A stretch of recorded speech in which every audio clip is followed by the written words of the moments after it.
One, this is the Tuesday, May 26, 2020 council meeting. This is our fifth virtual council meeting, and yes, I have been counting.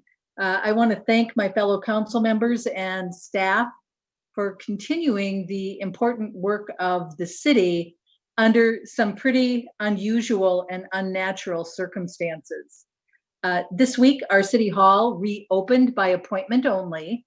Our restaurants are starting to reopen under new guidelines for outdoor dining. These, in my mind, are signs, maybe a glimmer of the beginning of what I know will be a very long recovery period. We just had Memorial Weekend, where we honored our service members that have given their lives for our freedom. And there was nothing more apparent to me than this was a very different Memorial Weekend. I usually attend a memorial service, and of course, all of the services were canceled. Instead, I went to the cemetery to pay my respects. And as I was out at the cemetery, I couldn't help but notice that my great-grandparents, my grandparents, my great-aunts and uncles, everyone that was buried out there, except my parents, all survived the pandemic of 1918. My parents were born after the pandemic. I took a little bit of time to contemplate all of their losses and the similarities with what we are experiencing today. And I couldn't help but think about their survival. I wanted to remind people that we are not alone in our struggle. I heard on the news today that we have lost 100,000 people, a benchmark in our country due to this pandemic. And I imagine that everyone listening has had some kind of loss as a result of this virus, whether it be family members or that they've lost a job, a business. Things have certainly changed, but what I see on the horizon is the glimmer of recovery. And I just want everyone to realize that the recovery will take longer than we have already experienced it through either our stay at home or recommended stay at home.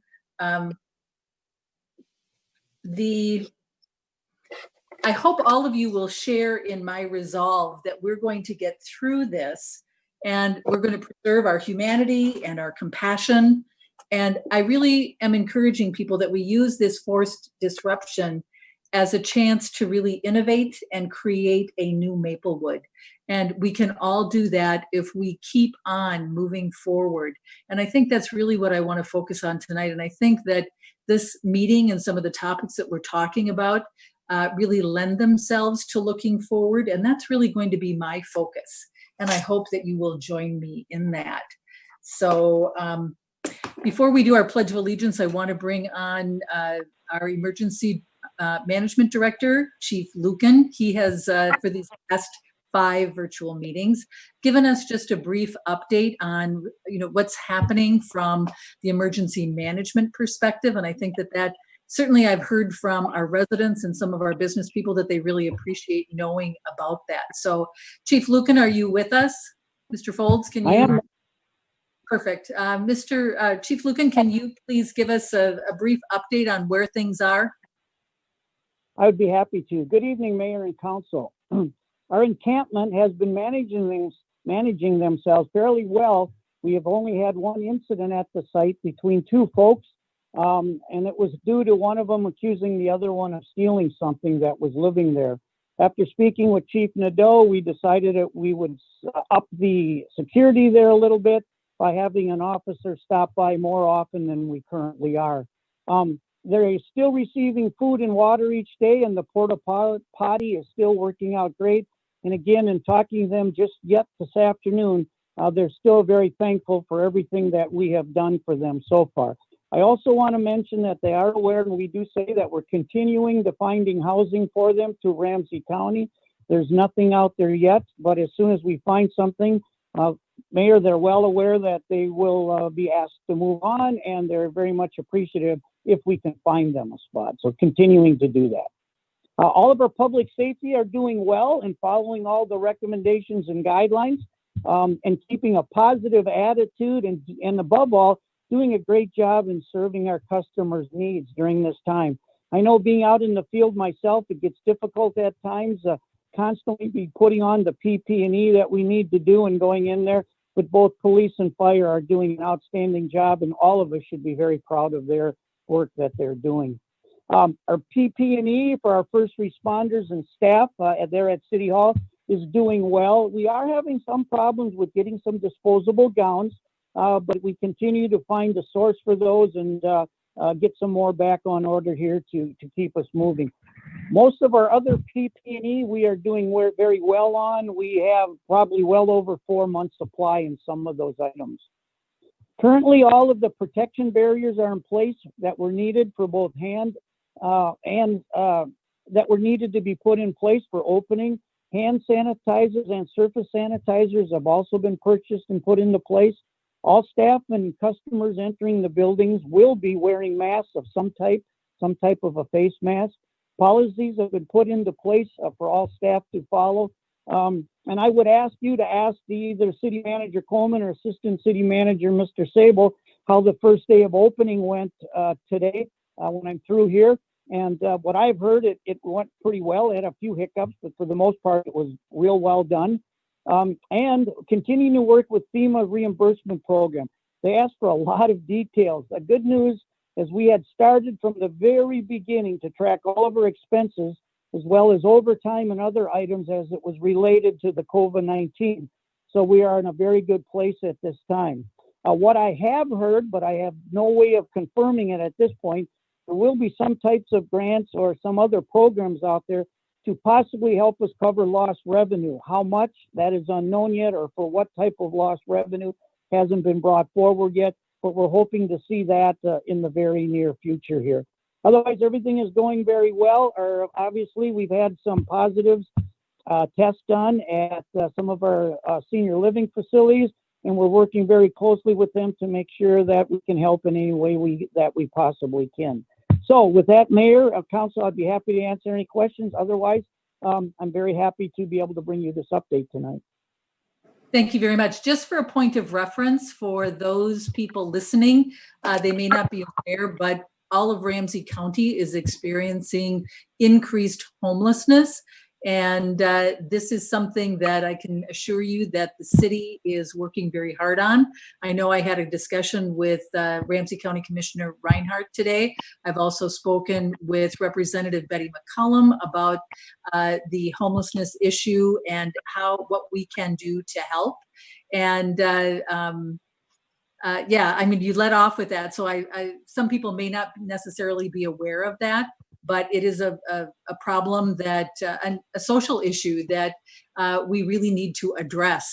And so we are working on it very, very hard. City Manager Coleman, do you want to comment on how today went with the first day really being reopened by appointment only? Yes, thank you, Mayor, members of the council.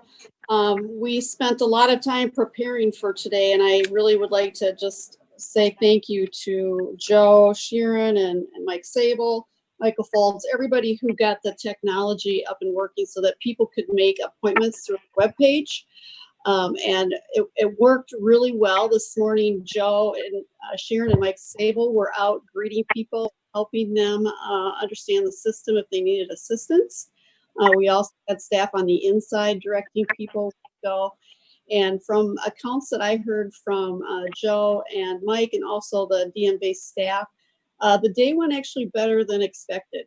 So we do have full reservations. People are filling up the time slots, and as they fill up, we open up more. But I think it was very orderly, and I think people appreciated greatly that we had opened back up for driver's licenses.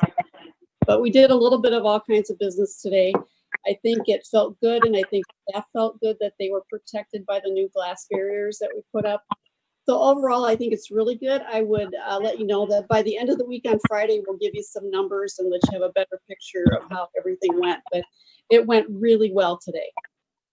Thank you very much for that. Council members, let's rise and do the Pledge of Allegiance. I pledge allegiance to the flag of the United States of America and to the republic for which it stands, one nation, under God, indivisible, with liberty and justice for all. City Clerk Sint, would you please do our roll call for us? Councilmember Juniman,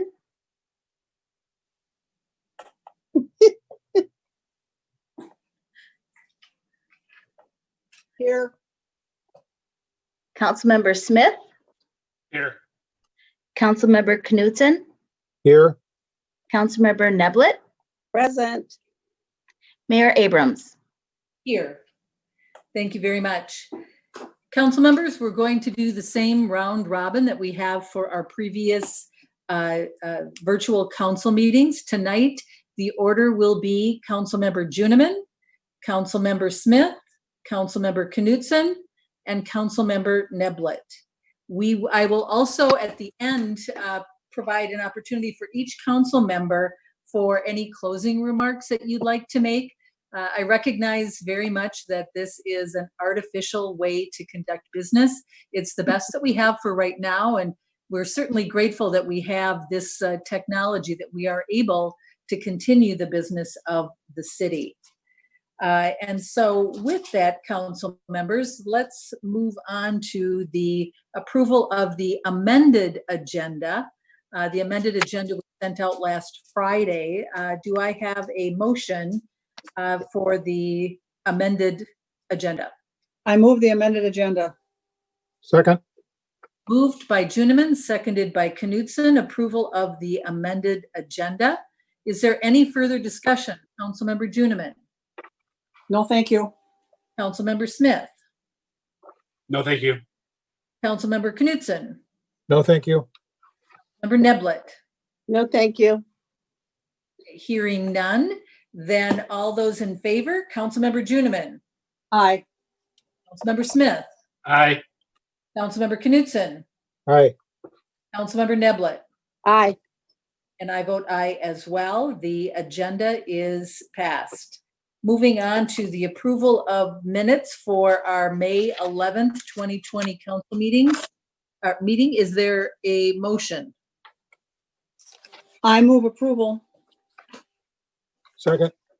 Moved by Juniman, seconded by Knutson, approval of the minutes for the May 11th, 2020 city council meeting. Any further discussion? Councilmember Juniman, No, thank you. Councilmember Smith, No, thanks. Councilmember Knutson, No, thank you.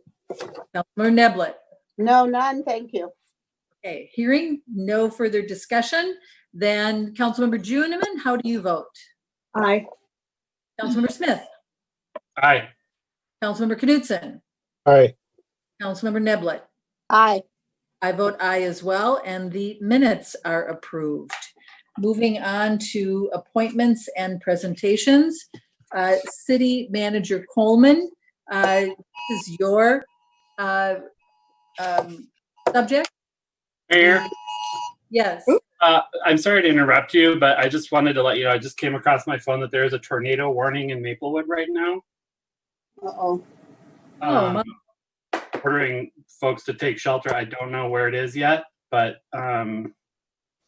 if there are folks, Could we have staff look into that?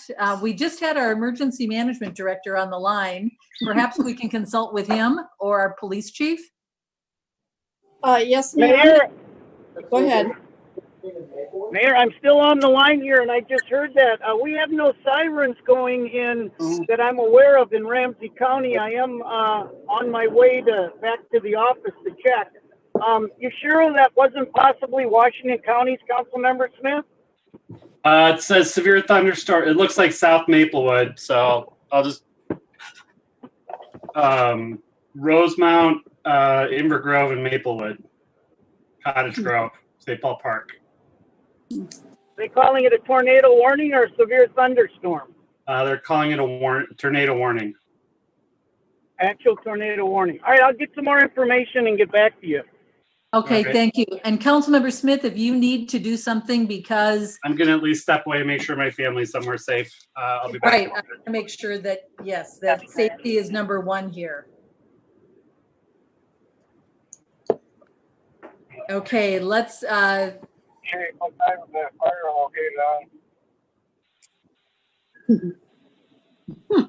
City Manager Coleman, while we're waiting to hear back from our 1535 Rice Street. public safety folks, can you start with the council calendar update? And we will pay very close attention to what is happening with the weather. We will be prepared to take shelter if we need to. So thank you for that. Mayor and council, the council calendar is very limited right now because we are, not doing workshops. But I do want to point out that I think we'd really like to move up the council discussion of the 21-25 CIP. And I will work with you, Mayor, to look at a date for that. I know you have some other things you'd like to discuss with the council. So just looking under the council comments, which is where we've been directed by council the last few months to do special research projects. Tobacco 21 was signed into law. It becomes effective on August 1st. So I have asked Andrea Sint and Ron Beatty to follow the right procedures to make sure that we're adopting our ordinance to be in consistency with federal and state law. And we will probably do that somewhere close to August 1st. So I wanted to let you know that. On the pedestrian safety plan, you might remember that back in April, Public Works Director Steve Love presented a crossing safety policy implementation plan, which talked about how we wanted to have a consistent approach to requests for pedestrian crossing safety measures. And those include our capital improvement projects, reactive evaluations, and that would be if we heard from the public there was an increased reason to look at a specific intersection. Also proactive evaluations. And I will say we have not really identified too many hot spots or places where we might want to look for improvements, but we intend to look at those when we do a street project or a redevelopment, or if something does come up. We have quickly responded to situations. I remember an incident on McKnight about a year and a half ago. So we're just planning to do that in the same way we have been doing it. Although if you're interested in hearing a little bit more of that, we can bring that policy back for your review. So whatever would be your pleasure on that, we'd be happy to talk about that again with you and actually adopt it as a policy. I don't think you took action on it that night. I think we did it at a workshop. So if you'd like to make that an official policy, we can bring that back for you. In addition to the on the construction sales tax exemption, as you know, the legislature adjourned without finishing the tax bill, and they will reconvene in June to look at that. And so we will keep you posted on that. We are trying to look at the abandoned housing licensing, but with the COVID things, we just are a little short-staffed on how we do our business. So it's just taking a little bit longer to do code enforcement and some other things. But we do have that on our radar to get back to you on that within the next month or two. So I would ask if you have any other items that you'd like to direct for staff to start working on, and also your feedback on whether you'd like to do a crossing safety policy adoption by the council or renewal by the council review. Thank you for that. One thing I would like to add is a discussion, and I think we could even have that a discussion right now, but I'd like to talk about the council returning to our regular council meetings. Of course, we would be socially distant in the council chambers. I can tell you I'm on a listserv with the Minnesota Mayors Association, and there are actually a number of city councils that never went to virtual meetings because they just do not have that technology capability. We were able to do that to ensure safety of not only staff, but the council as well. But I guess I'd like to also give council, when we go through our Red Robin here, an opportunity to talk about kind of test the temperature on their thoughts about coming back together. We're going to have some pretty heady discussions coming up about our budget. And I think it certainly is much easier if we're able to do that when we are at least socially distanced in the same room. And I think that we can tackle more, and it's certainly more efficient than what really is an artificial means to have this meeting where I have to call on names because of, we're doing this, through the computer. So I guess I'd like to hear from council members. So Councilmember Juniman, 2 points to you. What's your temperature about coming back socially distanced in June? And then also, there go the sirens. Yes. I'm real happy here at my house, to tell you the truth of the matter. Can I interrupt you for just 1 second? Since Sure. the sirens are going off, can we talk with Chief Lucan again and see what he knows about the sirens? My apologies, Mayor and Council. It looks like Mr. Lucan dropped off the call. Okay, can you please try to get a hold of him? Certainly. Yeah. So, Mayor, if I might add, if Mr. Folds or Mr. Sable can try to see if there are, I hear the sirens now, but maybe with a little more information, we can make it better. I'd like to know whether or not we need to do a recess or I certainly want everyone to be safe, and I recognize that we are all in different locations, and so I want to anticipate that for people as well. So can someone please be hunting for that information? Yeah, Mayor, Mike Sable just told me that he has an announcement he can read from the National Weather Service, and Great. then maybe we'll try to track down Chief Luke for more specifics. Okay. I know I will be telling everybody in the building where we can go. So if we have to do that, safe, we will. Okay, Mr. Sable, what can you tell us about what's happening outside? So thank you, Mayor and Council. Mike Sable, HR Assistant City Manager. At 7:13 p.m., a severe thunderstorm capable of producing a tornado was located over Rosemount, or 14 miles south of St. Paul, moving northeast at 25 miles per hour. This dangerous storm will be Egan around 7:35 p.m., Cottage Grove, Invergrove Heights, and St. Paul Park around 7:40, South St. Paul and West St. Paul around 7:45, Woodbury, Oakdale, Lake Elmo, and Afton around 8 p.m. Other locations impacted by this tornadic thunderstorm include Newport, St. Paul Airport, Coates, Sunfish Lake, South St. Paul, South Maplewood, St. Paul Battle Creek Regional Park, Gray Cloud Township, St. Paul Park, and Landfall. Tornado was indicated by radar, and it has the potential to produce hail less than 3/4 of 1 inch. The instructions were to move to a basement or an interior room on the lowest floor of a sturdy building. Avoid windows. If you are outdoors in a mobile home or in a vehicle, move to the closest shelter and protect yourself from flying debris. Okay. With that being said, I guess my preference is Councilmember Smith is right in the path of this storm. And we certainly want to, and I don't know where anyone else is in terms of their homes, but, I would not want to go forward with this council meeting when Councilmember Smith and his family are in the path of a storm. So folks, what I am going to do is suggest that we recess. And, we have done a recess in the past and we reconvened. Mr. Beatty, I'm going to ask you about reconvening. Yes, Madam Mayor. Are you talking about tonight, later? Tonight, or? yes. I don't want Councilmember Smith to have to make a decision to be in an unsafe situation.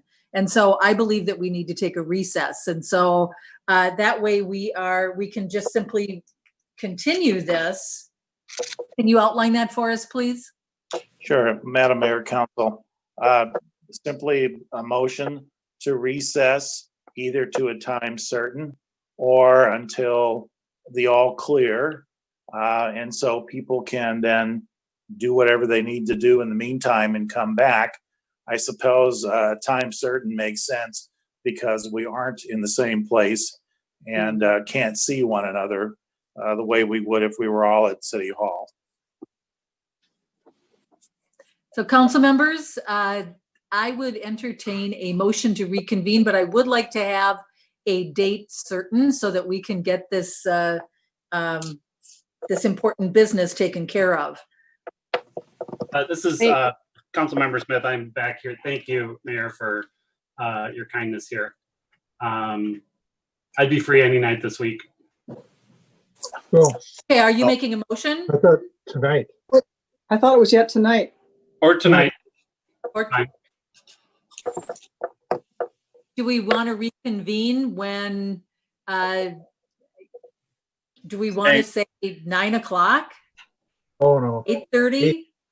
I was thinking, Mayor, if I could interrupt you just a second. Yes. Mike Sable is telling us that this should be passing through here by 8:15. Okay. Okay, so why don't we then plan on reconvening at 8:30 tonight? All right, yes, assuming there's a roof in my house, I will be there. okay.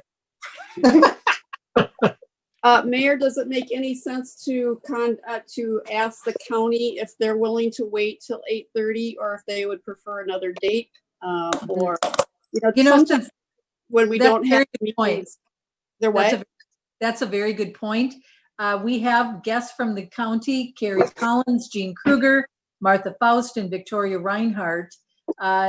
Could you please weigh in if you are able to come back tonight, or you would prefer another night this week? Mr. Folds, can you unmute them, please? This is Victoria Reinhardt. Can you hear me? Yes. Yeah. Okay, I think 8:30 sounds fine. Okay. All right. All right. Thanks, I'm going to sign off, everybody. It's getting awfully dark here. So All right. Stay safe. Stay talk at safe. 8:30. Thank you. For everyone else on the call, Mayor and Council, I'm going to keep the webinar open so that we're able to use the same meeting ID for anyone that chooses to close out of Zoom, use the existing ID and password to get back in. Okay. Okay, Otherwise- thank you very much. Otherwise, we just leave it open, correct? Correct. Thank you. Okay. All right, thank you. Thank you. See This you time I'll be- tomorrow at 8:30. We need a motion. Oh, that's right. Okay, I'm sorry. Thank you. I think, well, Councilmember Smith has now left. Is there a motion from another council member? So I moved. move that we recess until 8:30. Second. Moved by Juniman, seconded by Neblick, that we recess until 8:30. We're not going to have a discussion, more discussion.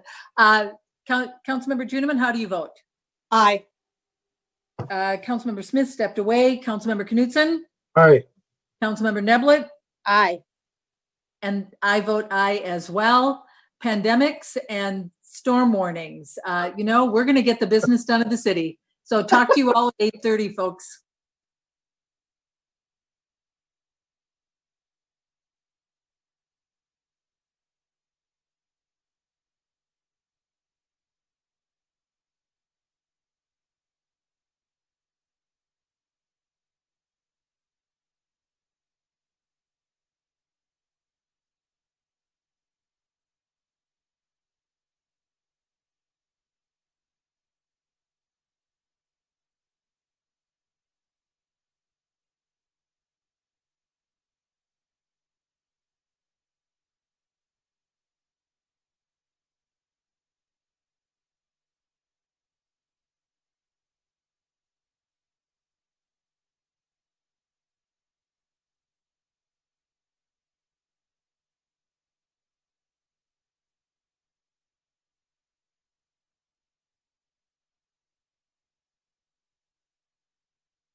and I will call the council meeting back to order. Just a reminder as to where we were, council members, there are really two questions out there. The first one, City Manager Coleman had asked. Melinda, would you please remind the council members what that question was? And then I had a question as well. Yes, thank you, Mayor, members of the council. I had asked council if you would like us to bring back the crossing safety policy for review and possible adoption. Right now, you had a presentation in late April, but no action was taken. So if this is something that you'd like us to adopt at a policy level, we can do that. Otherwise, we can work off of the plan that we presented to you. It's really up to you about how formal you want to be with that. Okay, thank you. And my question was to test the temperature of the council for coming back together. We have ahead of us some pretty heady discussions about budget and kind of planning further recovery for the city. So Councilmember Juniman, would you please weigh in on those two issues? Yes, Mayor, thank you. It doesn't matter to me on the safety plan. If someone thinks it would be better if it was more formal, fine. Otherwise, since staff has something solid to play off of, I think that's probably sufficient from my standpoint. I kind of like to see where things are going with the whole virus thing up until the 1st of June before we decide when we're going to come back together. Some of the things that went on over the weekend were kind of hair raising, if you ask me. But I don't know. I just like to see where we're actually at as a state, okay, I guess, until at least the first week of June. And then I have a question, if I might. Sure. What's your question? On the Tobacco 21 thing, since it is now passed into legislation, does that affect, this might be for the attorney, I don't know. Does that affect our separate piece where we said that people selling cigarettes had to be of the legal age, which at that time was 18? So are we expected to do something about the people who sell it now or not? Mr. Beatty, would you weigh in on that? I'm sorry. That's okay. Councilmember Juniman, do you want to reiterate your question, please?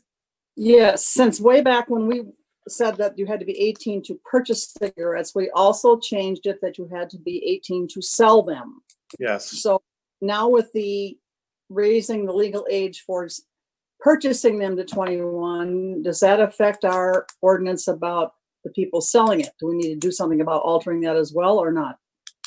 Yes, Council and Mayor and Council. We're going to take a look at the ordinance as a whole because there are a number of other things that need to be brought up to speed. And so, you know, as the city manager mentioned earlier, we're going to be looking at that in the next weeks or months so that we have a fully revised ordinance before you so that it can be adopted and go into effect before August 1st. Okay, thank you. Okay. Thank you, Mayor. You bet. Councilmember Smith?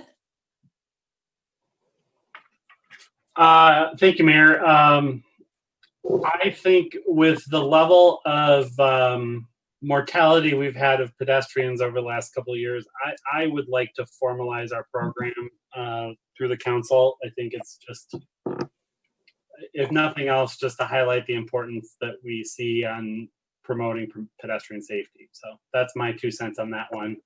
As far as getting back together, I'm flexible. I'm very comfortable meeting remotely, but I also miss you guys and would like to get back together again. I think as the youngest person on the council, I would probably defer to those who may be in slightly higher risk groups, and so I don't feel like I want to be pushy about it one way or the other. So if people don't feel comfortable getting back together again, I totally understand, and I'm fine. If people do, I'm very comfortable with it. So okay, Bill, it's you and me.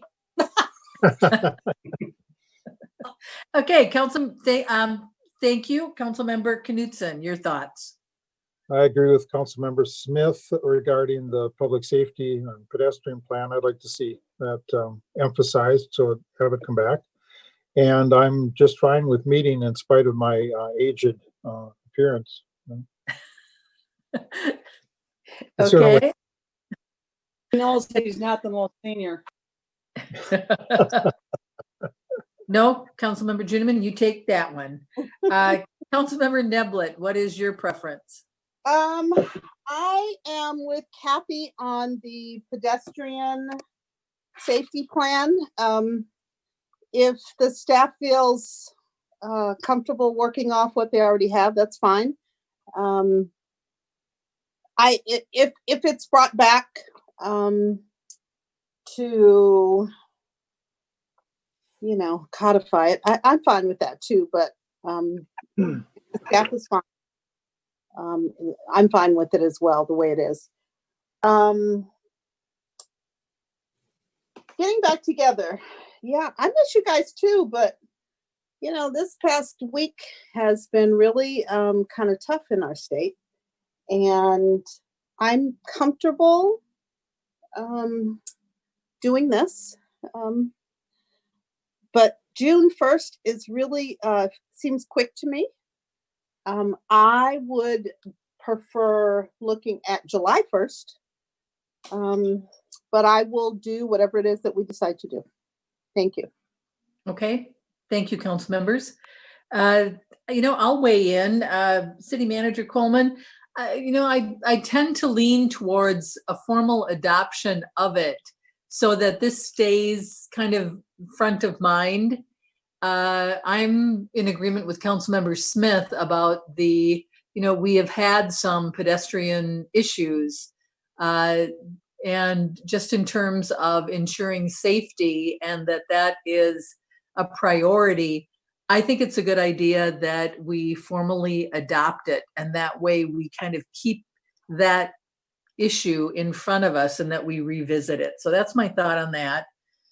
In terms of coming back together, maybe kind of a compromise situation here. I know the city has a pretty extensive COVID plan. We were all provided copies of that. But what would council think in terms of if staff put together, what would our council meetings look like coming back together? We don't have a meeting until June 8th. We've got two in June 8th and June 22nd. And I think maybe would people feel comfortable if staff put out this is the COVID return to council meeting plan so that we can all review it and then move towards it? I just think that the discussions that are coming that we need to make are certainly a little more natural when we can have that give and take and go back and forth, more so than just simply doing this, looking at really the Brady Bunch and not really having that. That's really kind of what these are like. But how do council members feel about that? If staff put together what would it look like for the council return? And then we can maybe look at it sometime, at least maybe the second meeting in June, so that we can get going on the budget and we can all be together, but obviously apart. Councilmember Juniman. I am more comfortable with the second meeting in June. Yes, thank you. I think that's a little more, I guess, realistic from seeing the way things are going. Okay. Thanks. And Councilmember Smith. I am fine with either option. Okay. Councilmember Knudsen. That's fine. Councilmember Neblett. So what was the option? Second week in June or?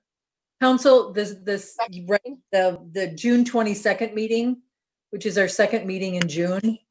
Okay.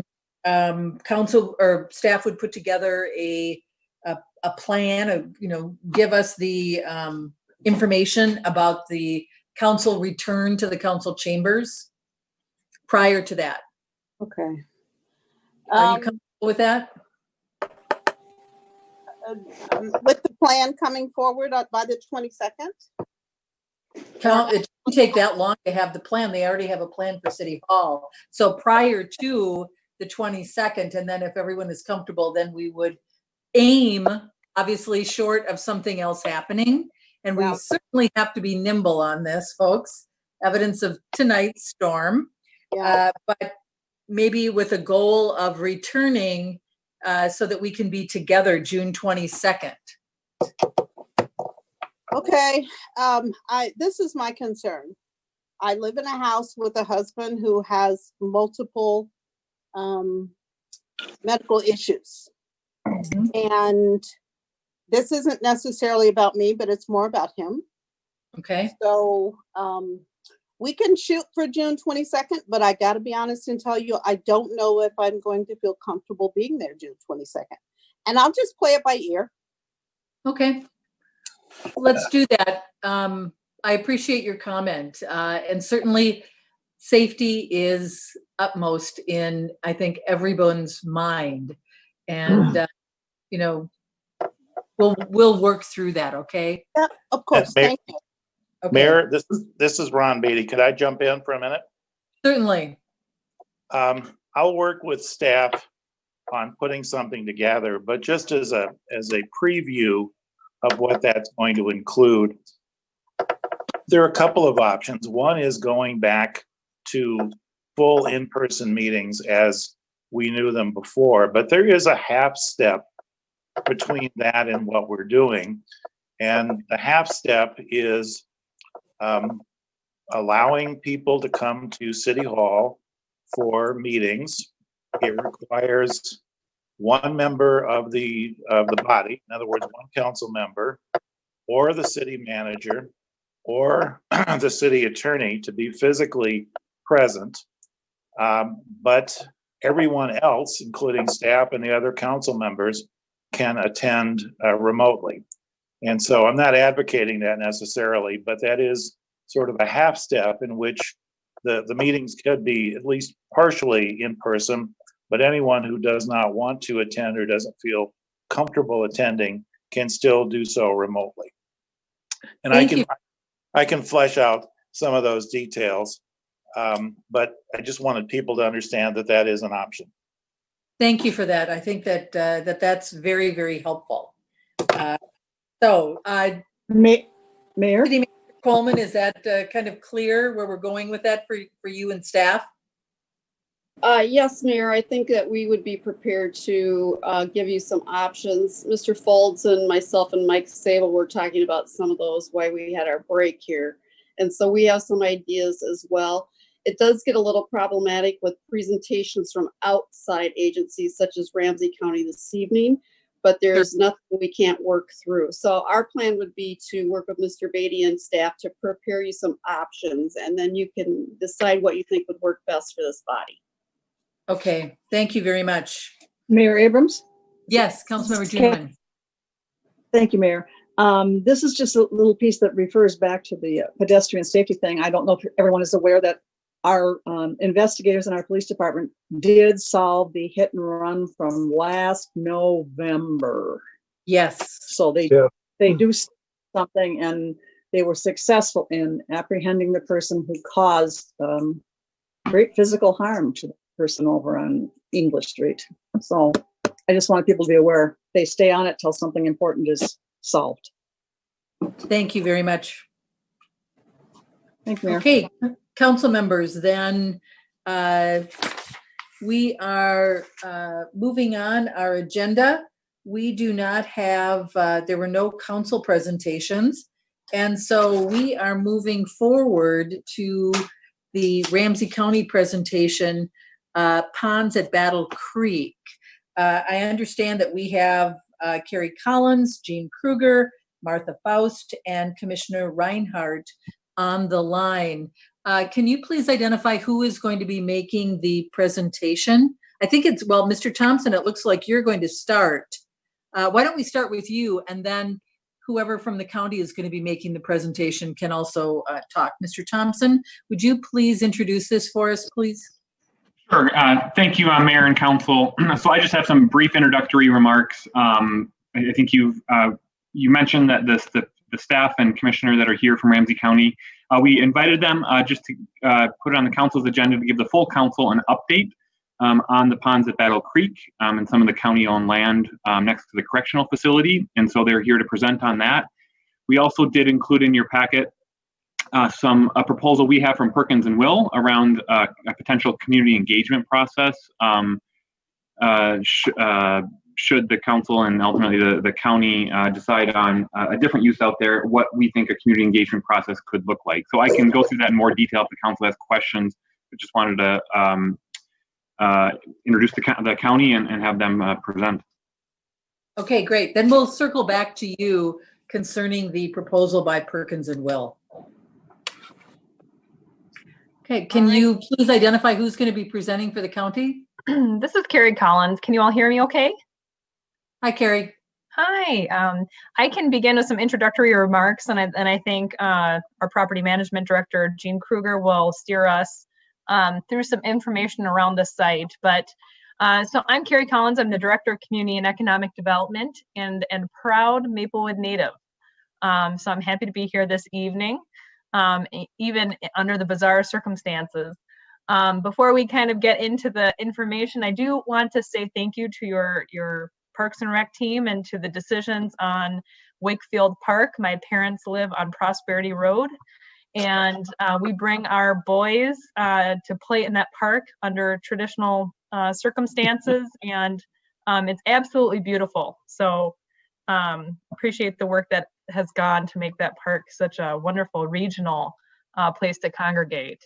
But I'll just start off by saying that, both Jean and I, and certainly Commissioner Reinhardt can attest that Ramsey County over the last 2+ months have been kind of knee deep in COVID-related responses. And so we're revisiting this site, but it certainly kind of got delayed by a couple months because we've been working on both our public health and economic response to the crisis. But with that said, we've got Martha Faust, our redevelopment manager, on the line as well. And Martha and Jean Kruger and I have been meeting prior to COVID, meeting pretty routinely with your community development staff, Jeff and Mike Martin, to kind of talk through the possibilities of the site. So we're happy to be here today. So Martha, if you want to advance the slide, and then I can turn it over to Property Management Director Jean Kruger. Welcome, Ms. Kruger. Thank you, Carrie. Good evening, Mayor, members of the council and staff. Again, thank you for giving us this opportunity tonight to speak with you. I want to just take a couple minutes to share with you a little bit of the history and the process that Ramsey County has taken to get to the point we're at right now in identifying a couple properties within Maplewood for potential redevelopment.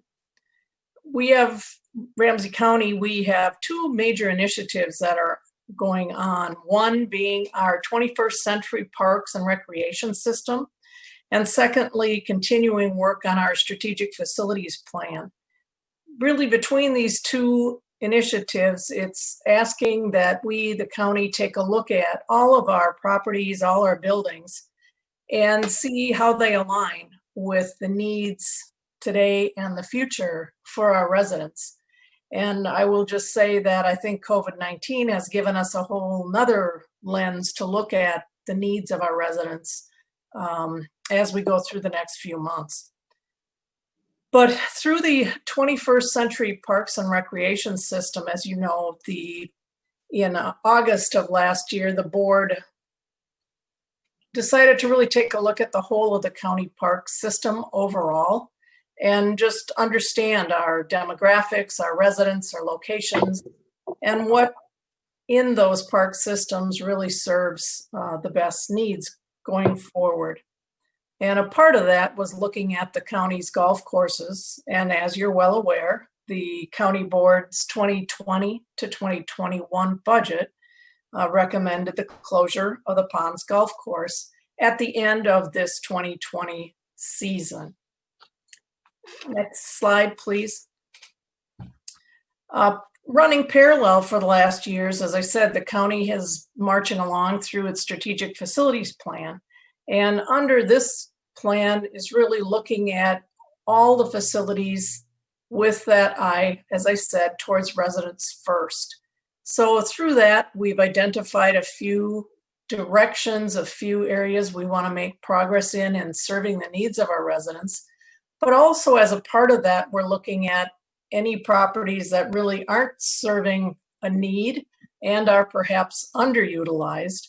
And one outcome of that evaluation has been the identification of a portion of the county corrections facility in Maplewood that we really do feel is another underutilized property.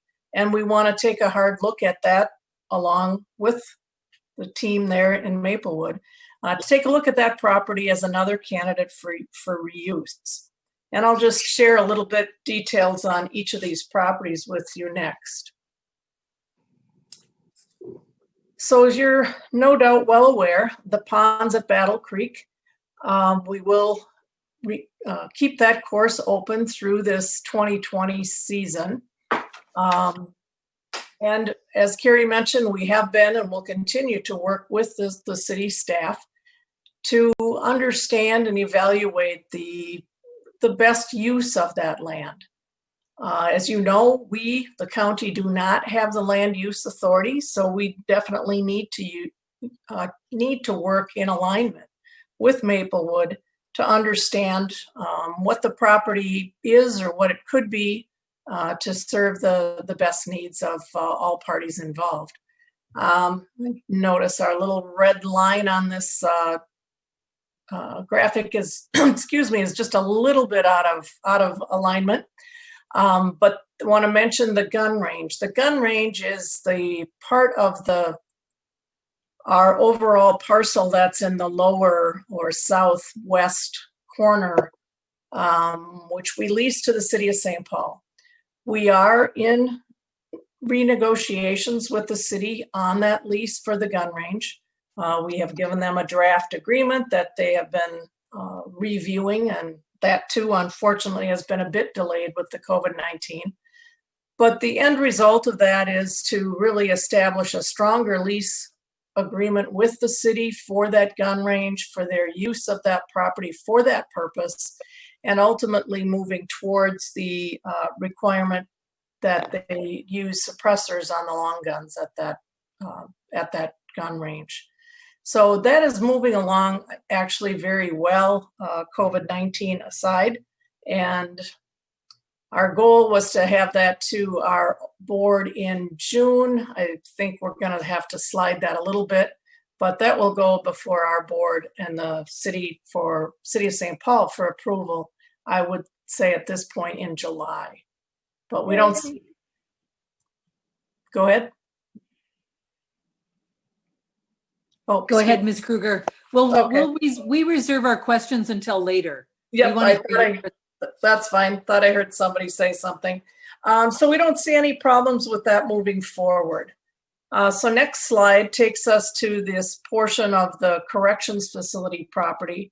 And no doubt you're familiar with the location of the corrections facility on Lower Afton and Century Avenue. And it's really the undeveloped portion north of the facility, which is a 77-acre parcel that in kind of preliminary discussions with Jeff and Mike, as well as just kind of taking a look at that property, we believe that might have some good potential for some, repositioning, reuse within the Maplewood community and serving the needs of the county in a better way than an undeveloped field.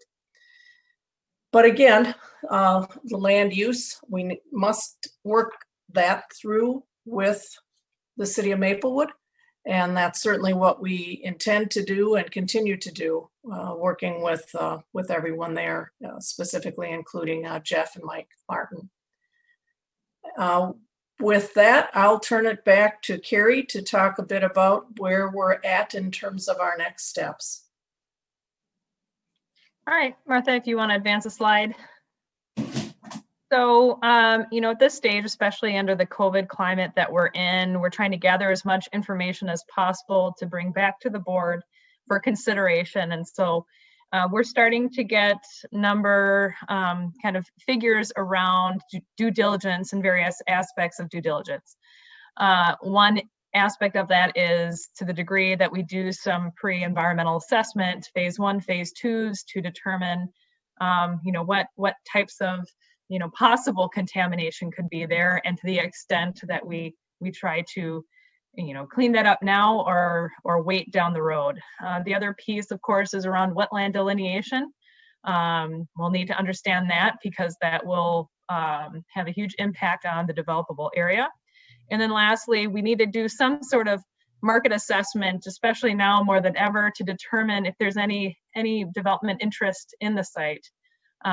We are assessing, and Jean, correct me if I'm wrong, close to $200,000 in due diligence, and that includes funds set aside for this engagement strategy that we would do in partnership with the city of Maplewood. And so our intent is to do some preliminary work and continue to gather information, including getting some sense of market realities during this COVID time, to gauge interest before we start to spend dollars on true due diligence. We have set aside $75,000 to partner with the city of Maplewood to engage, and we've looked at the Perkins and Will proposal. The board has not seen that yet, so we plan to bring the engagement proposal, a kind of preliminary market assessment, and I do want to state that this market assessment is not a request for proposals. There will be no renderings. There will be no, sources and interest. It's just to say, hey, development community, do you see any potential interest in the site? And gathering all of that information up to bring to the board in what we were originally going to assess around 60 days. Now, as we are kind of stretched thin with COVID-related response, it could be the latter part of the summer before we're able to bring that information to the board.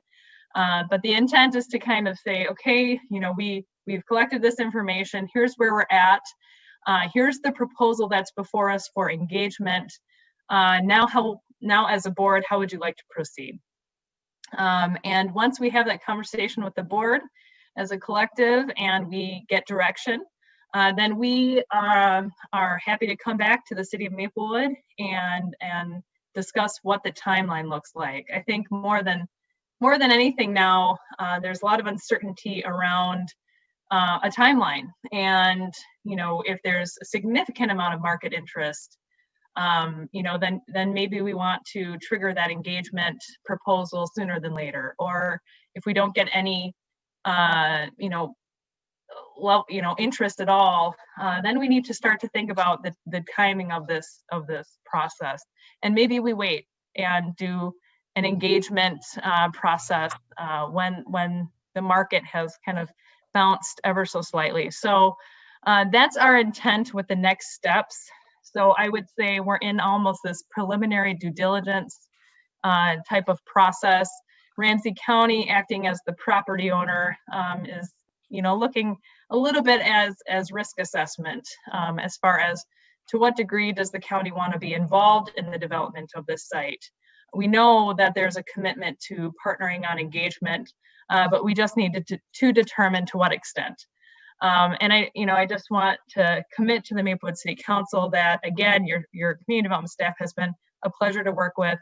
And I certainly, in my role at the City of Roseville, think very highly of Perkins and Will and the work that they did with the Rice-Larpen proposal. So I know that they are excellent candidates for the job, but we're just taking this time to gather our information to bring back to the board. So with that, Jean and I are available for any questions. Okay. Tell you what, let's reserve your questions. I'd like to have Mr. Thompson do a presentation concerning the Perkins and Will proposal, and then we'll go back to council's comments and questions. Okay, Mr. Thompson. Thank you, Mayor and Council. So yeah, as has been referenced, as I mentioned at the beginning, as the county staff have mentioned, we've collectively met with Perkins and Will. So maybe just a bit of background information for the council. So these two sites that the county has brought forward, both the pond site and the site north of the correctional facility. The pond site is actually guided in our comp plan for parks and open space. And then the northerly parcel adjacent to the correctional facility is guided for institutional use. So those are consistent with how those lands are being used today by Ramsey County. And when we adopted our new comp plan last year, our plan does not contemplate any sort of reuse of these sites. So for anything different than those land use designations. We recognize, and as we talk to the county, their internal processes that they want to work through with the board around due diligence. But what we've kind of outlined is based on the feedback, I think, at one council meeting was around community engagement. Should an alternative use be contemplated for either of those sites? We worked to get this outline of what a redevelopment plan and a community engagement process would look like. So it's about a 6-month process. There would be a number of stakeholder engagement meetings and public open houses, as well as updates to the Planning Commission and full council. But ultimately trying to get to a process that facilitates a use that's consistent with the stakeholders in the community, but also some of the long-range vision and goals that are outlined in our comp plan around the future development in Maplewood. So just wanted to get that proposal in front of you, and if you had any questions about that process or the plan, we get happy to answer those as well. Okay, thank you for that background. Much appreciated. And I certainly appreciate Ramsey County coming forward and making a presentation to the council tonight. From my perspective, and certainly I understand and acknowledge that COVID has really disrupted and extended timelines. But this issue really surfaced last year, and I think that we really haven't heard anything. You mentioned 2 months, Ms. Collins, but we really haven't heard anything for, I think, at least 11 months on this. And I have to say that, when this started, it really struck a negative chord with our community and certainly with our council, in that, this, you're talking about the residents of Ramsey County, and from my perspective, and I think I'm speaking for the council as well, this really is an asset to our community. And so I think that the way that this was brought up through your budgetary process really lacked the transparency that we would have expected for such a major change to what is a real beloved site. I'm talking about the ponds in our community. And I want to say that, absent the efforts of Commissioner Reinhardt requesting a full discussion about the county's budget proposal, this really came across, and I think it left kind of a negative taste in a lot of people's mouths, at least in mine, and I'll speak for myself. The ponds really is a valuable asset, and while we respect that the county owns that golf course and also the correctional facility, the county's initial approach was really a huge misstep in my mind, and I want to make sure that we get this right, and that there is a robust community engagement process. And I think from what I just heard from the county tonight, I have some concerns, because it sounds to me like, once again, you may be headed toward, well, at least what I would perceive as another misstep. It sounds to me like you're putting the cart before the horse, that before you really get any developers to come forward and start asking the developers, I would like to see this engagement process with Perkins and Will and a robust community process that looks at this property. This is a unique experience. We don't have these large tracts of land in Maplewood that, certainly it's owned by the county. And now that you want to look at what that might look like for the future, we want to engage our community and do a real vision process on it. My priority is that any changes to this property go through this robust community engagement first, and that we get a clear vision on what our community would like to see with this large tract of land. It's a rare opportunity, and we want to get this right. I really commend our Maplewood staff on putting together, the Perkins and Will. We certainly have experience with them. Ms. Collins, I'm on the Rice-Larpenter Alliance as well, and I know what a great job they did there. We've also used Perkins and Will in our North End study. I don't know if you're aware of that, but that was a very successful engagement process that we really spent some time to figure out what would benefit the community and what their vision was. And then we went to the developers and said, here's our vision.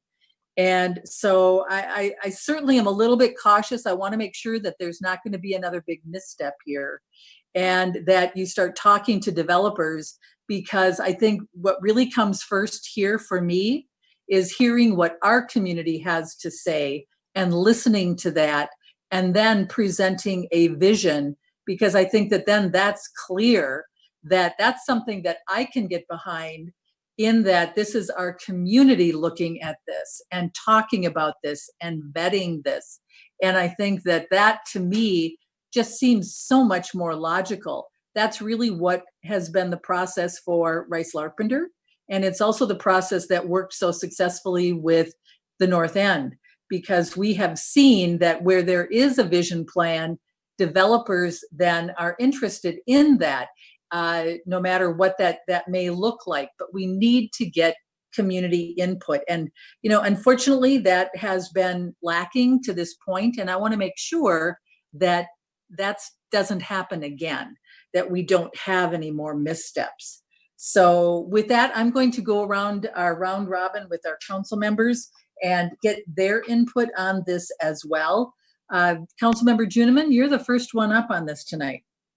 Thank you, Mayor. Well, first of all, I'll say to the county people what she said. Community engagement is a big piece for all of us. And you did get off to may as well say it, a bad start. And you have to expect you're going to get some resistance, and that you're going to have to be very open about seeking people's opinions about what they feel will fit in our community. It's all very fine to say that it's a victim of the budget, but we have budgets too. And we also know that we have to be open with people about that, and then let them know that there are some things that they can still be part of. I'm probably I know I'm the oldest, but I've been around the longest of all the people on the council too. And I know Victoria will remember this, that there are a great number of county facilities in Maplewood, tax-free county facilities, and some of them have not been positives at the outset. We've made the best of them. But here was one in the South, and that people were excited about, are still excited about, enjoyed the fact that there was something for their enjoyment that was coming out of county property. So you have to be very careful now, I agree with the mayor, in how you go about totally changing this. And obviously, we were about as surprised as anybody else, since our comp plan kept it as parks and open space. So this is a big deal. We can't emphasize enough what a big deal this is. And it has a lot to do with past, but it has a great deal more to do with future. What's that piece of property going to do for the community of Maplewood? As for the other piece, that I imagine down the road will become another discussion, but doesn't have the same background, obviously, of being a community gym, if you will. And so the use of that will be probably, I don't know if the word easier is correct, but more logical, more obvious.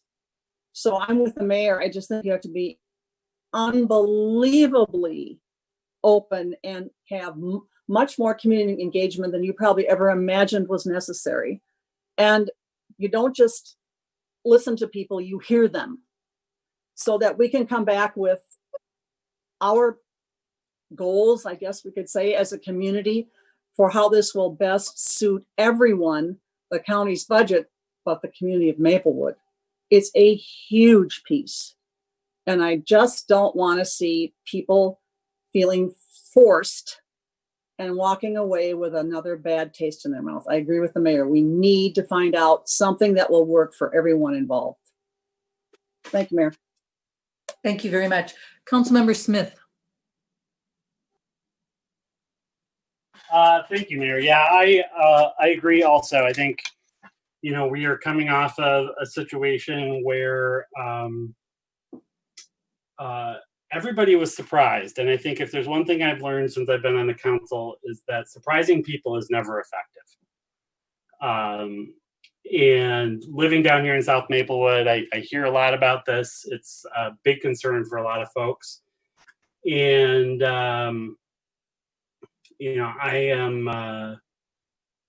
I'm kind of skeptical about the possibilities of redeveloping that land.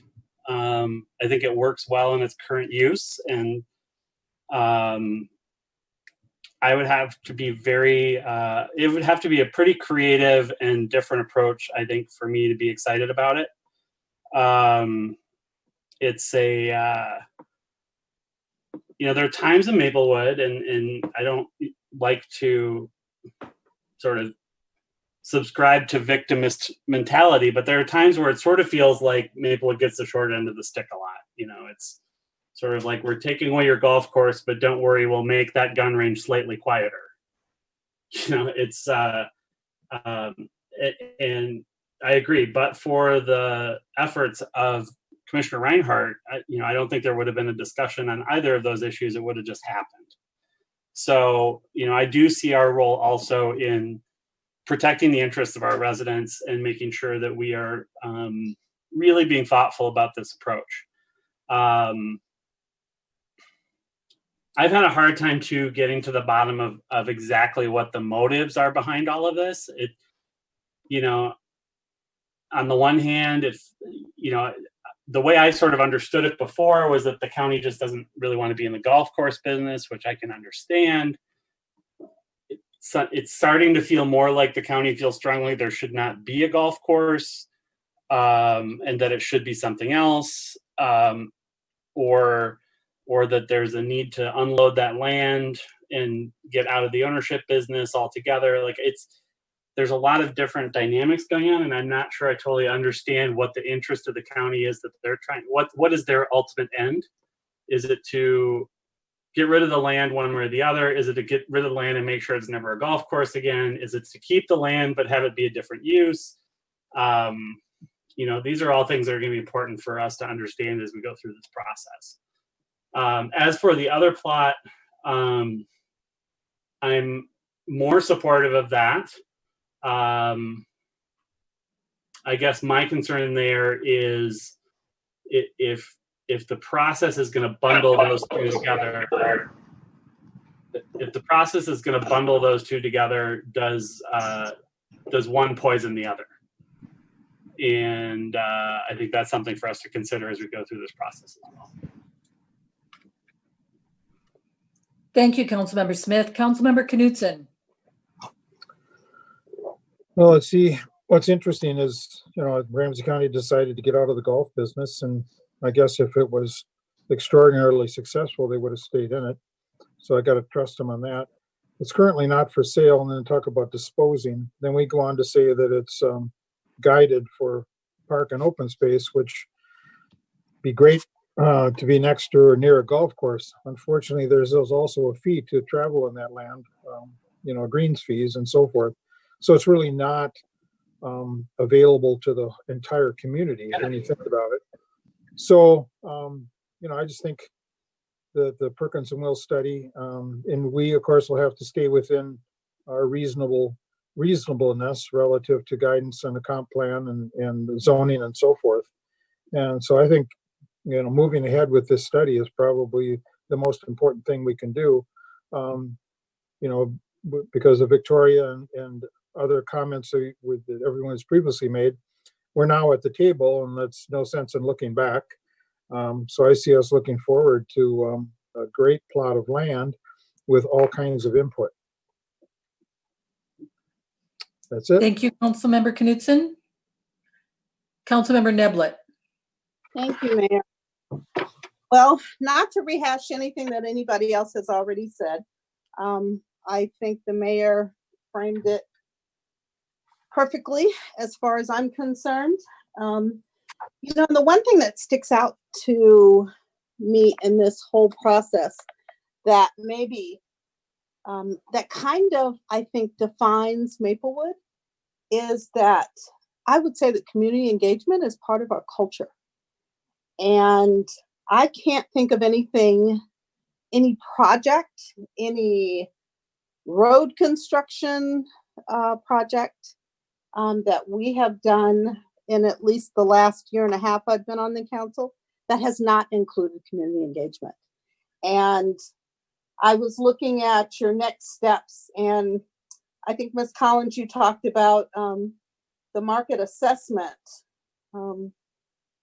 could be done, but your due diligence, your actual next step says due diligence may include a market assessment. So I just wanted to make sure, is it going to have a market assessment? And I remember, I can't remember all the things you said it wasn't, but is it going to, are you going to do a market assessment or not? Mayor and Ms. council Collins, members? Yes. could you respond to that, please? Sure. Yeah, I think if you look at the proposal, there's kind of a more traditional market assessment in the Perkins and Will proposal. And I think what we were hoping to do before we started to spend money on the comprehensive due diligence is to say, what can we do ahead of time without spending dollars to get a sense of market realities and just to gauge the development community to say, is development on the site even plausible? Is it a reality? Is this an interesting site to anyone? Not intending on furthering those conversations with specific developers. I think it was just to say, conceptually, we hear that it could work for housing, or, during the COVID climate, there's no development interest at this time. I think that we're just trying to consolidate as much of that early information as possible to help the board kind of understand where we're at in the process. I do want to say that I in conversations that I've had with the board, they are committed to engagement. They have not seen the proposal yet, and they don't have an assessment on the price of this particular engagement strategy. However, I know all of them are committed to engagement, and I just want to kind of reassert that as the kind of zoning authority and the land use authority, that if there are proposals that are not in alignment with the objectives of your comprehensive plan, it doesn't make any sense for Ramsey County to advance something that isn't perfectly in alignment with the feedback from the immediately adjacent community and the larger Maplewood community and the council, because that you're as decision makers, you would vote on that comp plan amendment. So it doesn't make any sense for us not to do that early engagement with the community to ensure there's a certain amount of comfort should a reuse of or redevelopment of the site be desired.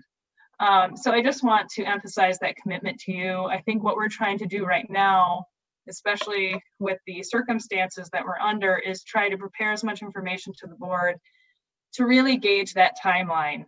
Do we want to hit the ground running on an engagement strategy now, or do we want to wait for some market recovery, or do we want to do some smaller pieces of the engagement strategy? And I think we want to be able to equip the full board with all of that information. And if we don't get any early market interest, and just for mindfulness as well, Ramsey County has in the past done a request for development interest process or a request for developer process through our various other projects. And this is not it. This is just gauging, hey, larger development community, what do you think could work here, to say, well, generally speaking, there could be a housing use, or generally speaking, we believe there's interest for a urban community garden, or generally speaking, there could be, it could sustain a private golf course, or generally, we just kind of want to be able to bring all of that information to the board. So they have all the information they need to say, yes, here's the timeline. Let's trigger the engagement plan. Let's get moving.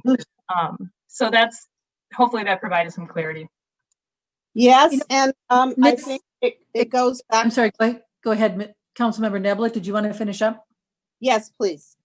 I was going to say, that sounds exactly what the mayor was talking about, putting the cart before the horse. It just seems, and I know this is you guys' process, I guess, but it does seem a little backwards to ask the developers what they think would work in this site versus talking to our community. So I will just leave it at that. But I think you've heard from all of us, I think, concerns and how we operate as a city with our residents. So thank you for your time. Thank you, Mayor. Thank you, council members. Just a final word. This is what I'd like to do in terms of kind of wrapping this up.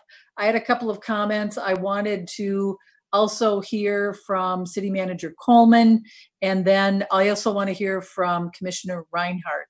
But I wanted to reiterate something that Councilmember Neblett said, and Councilmember Juniman as well. We have a culture of transparency and civic community engagement. And, while it almost feels quite frankly that you're trying to give us some lip service, that we want to work with you, recognizing that we do have the zoning authority. You own the property, we have the zoning authority, but you're still stuck on this idea that, I guess I would ask you, why would you want to bring in developers if, in fact, the engagement process that our council has indicated we want to have, that engagement process may not be in alignment with something that you're hearing from the developers. And it just seems to me that you would want to get the information from the community first. And, we've already had one pretty bad misstep, and I don't want to see us go down another route of another big misstep on this. So, City Manager Coleman, would you weigh in, please, on a little bit more about the culture of how we engage our community and ask for their input using Rice Larpenter and also the North End, please? Yes, thank you, Mayor, members of the City Council. I guess I would just like to say, from a perspective from someone who was here in the late 1990s, early 2000s, when we had greenfield development, it was important that we had a comprehensive plan in place that represented the values of the community. And there were long meetings, and it was, it's difficult to have new development. But we're in different times now. We don't have a lot of land to develop. We're in redevelopment mode. And it's even more important that we gauge our community residents and businesses and how we want our future to look like. And we have two really great examples of that. And one is Rice and Larpenter, and one is the North End, the mall area. And in both cases, we had extensive engagement with businesses and residents and people who were decision makers, policy makers. And in both instances, we've had developers come to us because they're interested and they know we had a plan. And my experience in many years in working in this business is that developers crave cities who have the vision, because then they can come to the city and they know what is expected and what is desired by the community. And I think, the days of asking the developer, what do you think will work here? Those are they're just not the way we do things here. And we've had a lot of interest in Rice and Larpenter and land in Maplewood, and we've had some really good discussions with developers about redevelopment of land around the mall.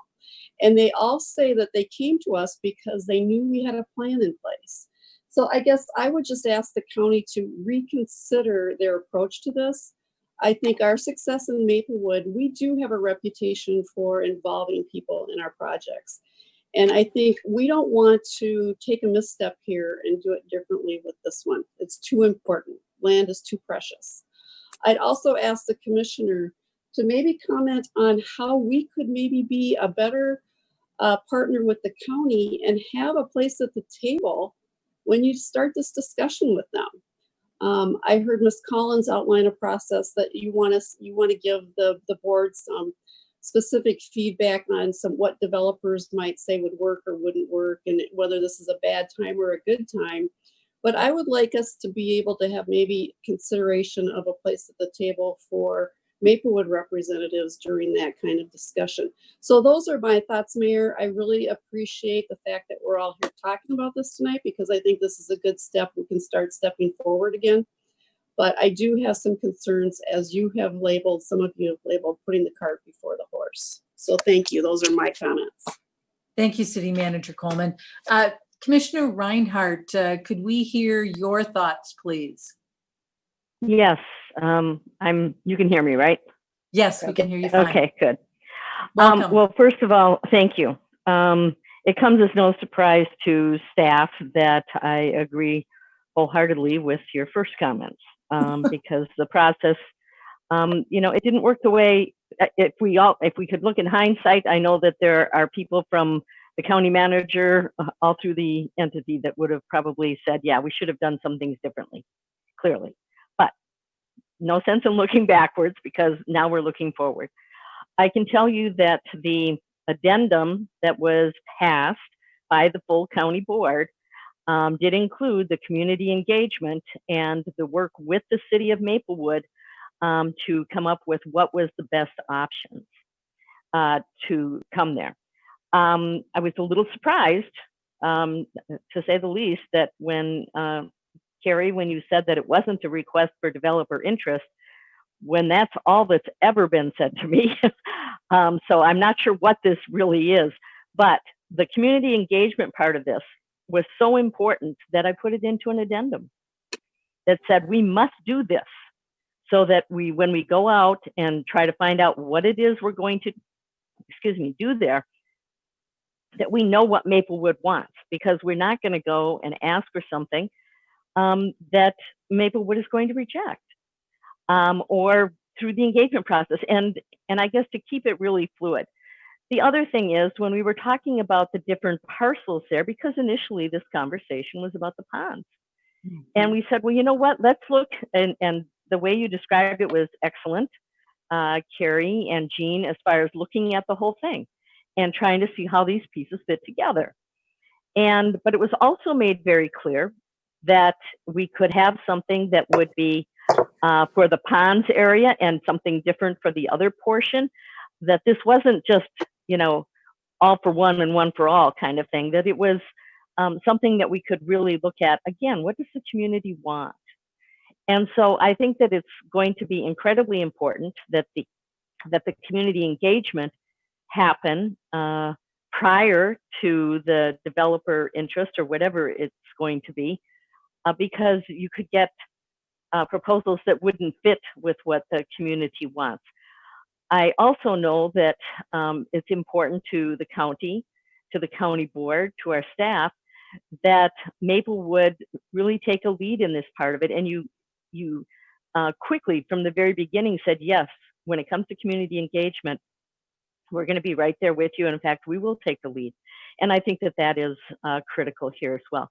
So I think we're all on the same page in many ways, but there's some nuances that need to be smoothed out. And I think the proposal is probably one that would help to do that. But I do think that we need to look at the timeline.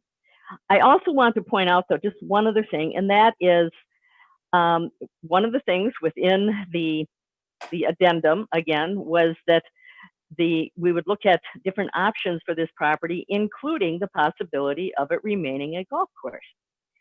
And recognizing that when you are comparing high density housing to a golf course, that you really aren't comparing apples to apples. And so that has to be taken into consideration too, because we may get all kinds of different ideas from the community on what they want, up to and including a mixed use, you know, community gardens and the golf course and who knows what else. And so I think that as we move forward, I think we're starting in a good place. I can tell you that the county board is absolutely committed to the community engagement. And that was reiterated during the county board budget discussion, and said very clearly, yes, we are committed to that. So I would just encourage, and I'm really glad that Jean and Carrie were able to come back to the meeting. I noticed that I didn't ask them when I said, sure, we'll be back at 8:30, but I figured they'd speak up if it wasn't going to work. Although I did say to my husband, I said, I should have asked them. But regardless, you did a really good job, and I think that we can get started off on the right foot here. And it's not going to take a lot of massaging to get us there, especially with the proposal that you have put forth from the city. So, and if I misspoke or misunderstood anything, because I do have a biased standpoint on this one, I hope that the staff does not feel like they cannot speak up and say, wait a minute, that's not what we're doing. But I do believe that community engagement is incredibly important.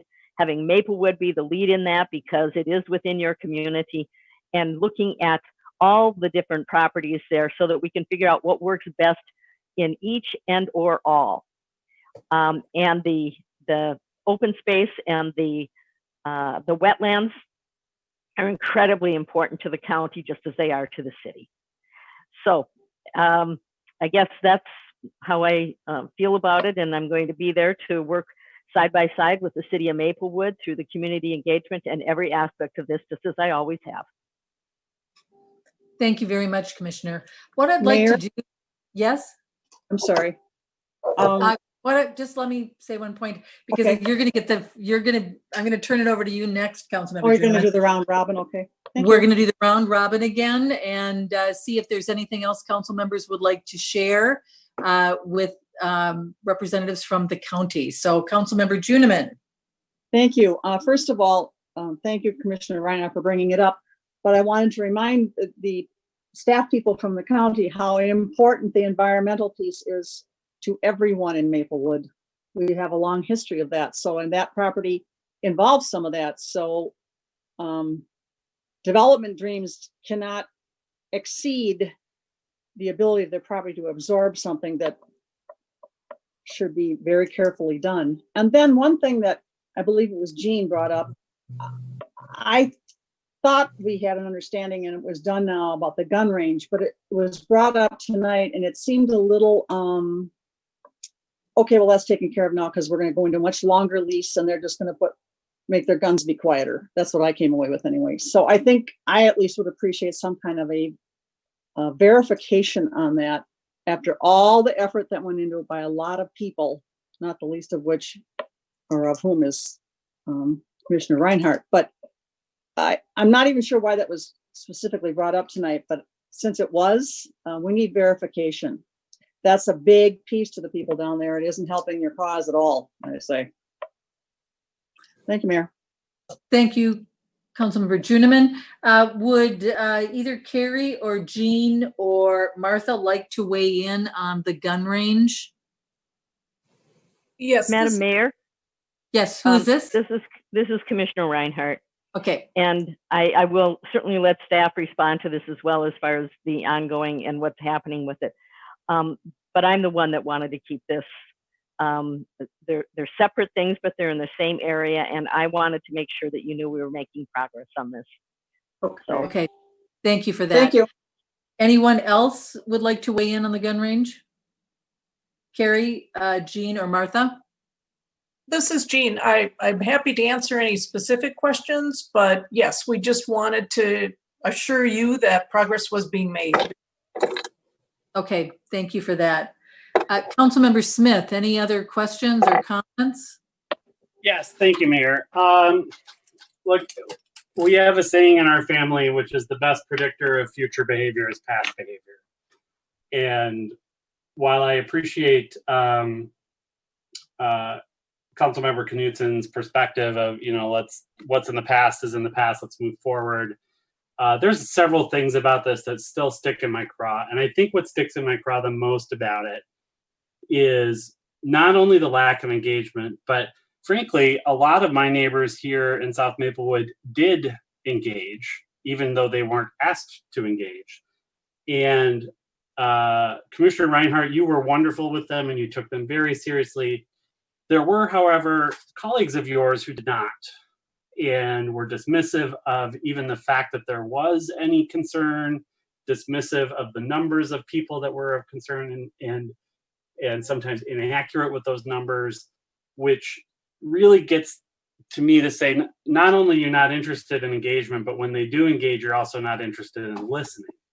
And I think it was the mayor who said that how critical that piece is. So it's not just that there was a wonky process, but it's that when that wonky process didn't go the way that I think some commissioners wanted it to, that it became a little toxic. And that's the part of it I found to be really troubling. I agree. We are a culture of transparency. We are a culture, I think, of a pretty fair approach to things. And part of that is being real and honest about opposition, and a community opposition in particular. So I am going to be engaged in this process as long as I'm on this council, and I am going to continue to be a voice for our residents, because I don't want that to happen again. And I know that Commissioner Reinhardt does not want that to happen again either, and that she wants a better process this time around. I know that. And I just hope we can work together to make sure that's the case. My concern lies more in perhaps the approach of some of the other commissioners and whatnot. So I think that we absolutely have to start with community engagement. If you want to have a phone call with a few developers, fine. That's not a big deal. That's kind of where it sounds like you're going. But if there's anything on paper, I think that has to happen after.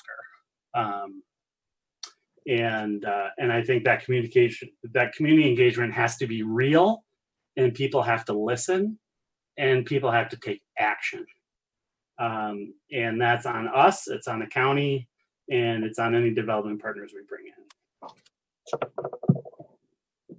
Thanks. Thank you, Councilmember Smith. Councilmember Knutsen. I don't have a lot more other than it just seems like Ramsey is a property owner trying to make a transition. And, getting the developer's interest first is a very practical point of view. And if they're willing to get all kinds of community input, I think that's a really good idea. But again, it just looks like a transaction. And, we'll do the best we can to have it fit our community. Councilmember Neblett. Nothing more from me, Mayor. Thank you. Okay. I want to thank the county representatives for coming and presenting. Please keep us apprised. I really appreciate the candor and the thoughtfulness of council members, and certainly Commissioner Reinhardt, thank you for all of your efforts to make sure that our community has a say in what happens here. And thank you certainly, City Manager Coleman, for weighing in on this. This is a really important issue for our community. And I think, in walking away from this tonight, and the one thing that you would take away is that Maplewood is a community that has a culture of engagement, and we want to hear what our community wants. And I certainly hope that you will consider that. With that, I will just thank you very much. So, council members, let us move on to our consent agenda. We have 7 or 8 items on the consent agenda. And council members, I want to bring up, I'd like to propose that we take number 7 off of the consent agenda. And if you recall, G7 is the issue about the proposed contract for design, inspection, and contract administration services for Goodrich Park. The reason that I wanted to withdraw this from the consent agenda is I wanted to ask staff to put together a bigger discussion about this.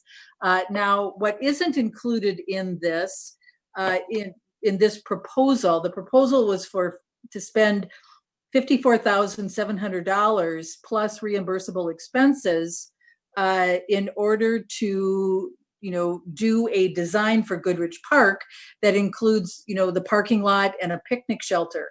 But, and I understand that this process has been going on for some time under our parks plan. This particular project is a $500,000 project. And I think that given where we have been with the pandemic and what we're looking forward to in terms of property taxes and kind of the new economic reality, we are going to need to have some bigger discussions on the kinds of projects we want to go forward with. And I had discussions with City Manager Coleman today about this particular issue. In reading kind of through the council packet, what struck me about G7 was this is a bit of a sore thumb in that it stood out. I think that the council needs to step back and talk about what are our priorities. And we need to think strategically because, we're going to have some decisions to make in going forward in preparing our budget for 2021. And I think that we all probably realize that this is going to be a different plan. It's going to be a very different budget because we have a new economic reality as a result of this pandemic. And it just seems to me that making an expenditure like this, I understand that it's been budgeted for. I understand all of that. But, what's the likelihood that we are going to approve of a $500,000 project that actually coming to fruition in the next year? Because that's really what this plan was as far as our parks plan was concerned. And so I would like to just take this out of the consent agenda and put this into I would suggest a workshop. I talked to Melinda about this today, doing a workshop on, let's start formulating some of our priorities because we really need to talk about, our economic future. We need to look at, are we going to be limiting capital expenditures? Are we going to be decreasing discretionary spending? What are we doing in terms of staffing? We need to have a bigger discussion, and I just would hate to spend money on a proposal for, to get a parks proposal when, is that really a priority? I'd like to have that discussion with my fellow council members and see what are our priorities. So I would propose we're pulling number 7. So council members, let's, I'd like to hear what your thoughts are on that. Councilmember Juniman? In 25 words or less. Yes, we probably do need to have the bigger discussion, not just because of this item, but because of what you talked about. Right. Next year's budget and what's it going to do to our whole parks plan. We don't want to stop, but we may have to slow things way down simply because of what has happened. It's not that we don't want to keep on task, I don't think. I want people to know that, but I agree we probably need a bigger discussion. It's not the same as it would have been 3 months ago. You're right. There's been a huge disruption. I think that captures it very well. I think it's a matter of what do we need to slow down? What do we need to do? But we need to have a bigger discussion about that. So thank you for summarizing it so succinctly. Councilmember Smith, what do you think? I have rarely regretted us slowing down and talking about things further when we're unsure. What? A wise sage. Thank you. Oh, brother. Councilmember Knutson. I agree, Mayor. This is, well, in my industry, we're calling it a reset. So we think everything that's on the table right now is subject to a discussion about a reset. So I would agree. Okay. Councilmember Neblett. You know, I absolutely agree as well. In fact, I had highlighted it in pink because with lots of question marks about, do we really want to do this now? So yeah, I agree wholeheartedly with a larger discussion that needs to be had, and pulling this item from the consent agenda today. Okay. Mayor, may I add another comment? Yes, Councilmember Knutson. I just think it's important that as we look through these things that we don't criticize the staff or anybody for bringing them forward according to the plan. Because, you know, as we reset everything, it is not anyone's fault. Right. It's some reconsideration. So we're not criticizing. Very thoughtful comment. Thank you for that. And I think that is absolutely true, that this really is the first, and yes, it was ready to come to us based on all of the past planning that has gone through this. So I certainly, that is an absolute accurate statement. I think that this really just opened up the door for me to start thinking about this. And Councilmember Neblett, to your credit too, is this really what we should be doing right now? We need to have those discussions. And I think that this is really the start of it. You know, in my opening remarks, I talked about the fact that this really is, kind of a glimmer of recovery, but there's going to be a lot of things that we need to consider. And I'm sure that we will be looking at a lot of options. And so, City Manager Coleman, can you kind of frame up for us what this might look like in kind of revisiting, pulling this off the agenda and then having this as part of a much larger discussion? Thank you, Mayor, members of the City Council. As the Mayor indicated, we did talk about this a little bit this morning.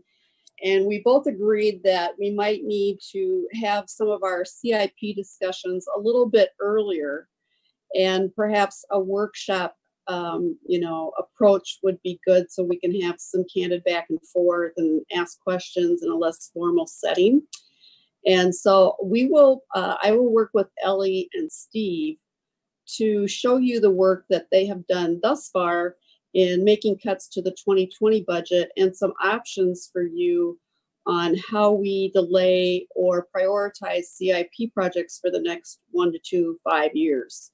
And so I think we'll get started on that. And when that's ready, if you're not ready to come back to a workshop style meeting on June 8th, I think what I would do is send you some preliminary materials, and we can have some one-on-one conversations as we had last week, where I sort of laid the foundation for we're going to have a bigger discussion about our budget and our CIP. And I think everybody, all 5 of you, really were very candid with me, and also, you all accepted the fact that we need to be ready to pivot at any time, which today is a great example of that, and that we really do need to prioritize what is it that we absolutely have to provide as city services, what are the things we'd like to provide, and what are the things that we maybe pause and reset, as Commissioner Knutson mentioned, refocus, reshift. And so I think those are the conversations we're going to have, and I really appreciate the input that I got from you on our conversations last week. I think what we'll do is we'll put together some information for you, and we'll figure out with the mayor and the rest of the council when you'd like to have that conversation. And I think we can also give you some options for how we do that. Do we have workshops where some people who aren't comfortable can participate from home, and that those maybe could come in to do some of this work as a workshop? It's kind of separate from our normal meetings, and we'll put some ideas together for you on that as well. So I hope that helps. If you have questions, I'm happy to hear what your concerns are, but that's, what I would think off the top, just based on where this conversation has gone this evening. Okay, thank you very much. Council members, then, let's move on. Is there a motion for the consent agenda for 1 through 6 and then number 8? I move consent agenda items 1 through 6 and 8. Is there a second? Moved by Juniman, seconded by Knutson. Consent agenda items 1 through 6 and number 8. Any further discussion? I think we've had quite a bit, but we'll just run through it again. Councilmember Juniman? No, thank you. Councilmember Smith? No, thanks. Councilmember Knutson? No, thank you. Councilmember Neblett? No, thanks. Okay, then let's vote. Councilmember Juniman? Aye. Councilmember Smith? Aye. Councilmember Knutson? Aye. Councilmember Neblett? Aye. And I vote aye as well. All right, we have under our amended agenda, we have no unfinished business. We do have one item of new business, and City Manager Coleman, I believe you were going to present on this. Yes, Mayor, thank you. Mayor and City Council, after we put the packet out last week, we had the governor's announcement, and when he changed his order from stay home to stay safe, which has opened up a little bit for our restaurants and bars about how we are going to allow those businesses to slowly reopen starting June 1st. What I liked about the governor's announcement is he actually challenged local governments to look for ways to be flexible and to try to accommodate outside seating for our restaurants and bars. Staff went to work on that. Many of us gave input to Mr. Beatty, who wrote the report based on ideas from Mr. Thompson, myself, Ms. Sint, and others about what should this look like. Lucky for us, we have an organization called the League of Minnesota Cities who is always, keeping track of how all these work. And they're actually put together sort of an idea list or a temporary checklist for us, which I think we would incorporate. And I won't get into the staff report, but I will say that we are prepared to talk to businesses. We have an application that we're working on. So we would, to get this thing started, we would need a letter or email from a business telling us that they're indicated or their intentions to open outdoor seating service, and give us an idea of what that would look like. They would also have to give us a copy of their COVID preparedness plan.